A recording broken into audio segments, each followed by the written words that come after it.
క్రీస్తు యేసునందు దేవుని పిల్లలైన మీకందరికీ కృపయు సమాధానుడు మెండుగా కలుగునుగాక. ఈ ఉదయం కొరకు ప్రభువు అనుగ్రహించిన తన జీవపు వాక్కు 145వ సంకీర్తన 9వ చరణం.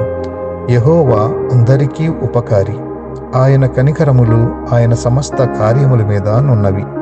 యెహోవా అందరికీ ఉపకారి. ఉపకారం చేయటం అంటే ఇతరులకు సహాయపడటం. నిన్ను వలె నీ పొరుగువాన్ని ప్రేమించు అని చెప్పిన క్రీస్తు మాటలోని గూఢార్థం ఇతరులకు ఉపకారిగా ఉండటమనడమే. మనుషులలో స్వార్థం ఉన్నంతకాలం ఇతరులకు ఉపకారం చేయలేరు.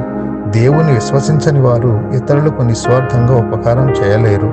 ఒకవేళ ఎవరైనా ఇతరులకు సహాయపడాలంటే వారి నుండి ఏదైనా ఆశిస్తేనే తప్ప ఇతరులకు సహాయపడరు. మనుషులైతే తమను ప్రేమించిన వారిని ప్రేమిస్తారు, తమను ద్వేషించే వారిని ఎవరూ కూడా పట్టించుకోరు. కానీ దేవుడు అందరికీ ఉపకారి.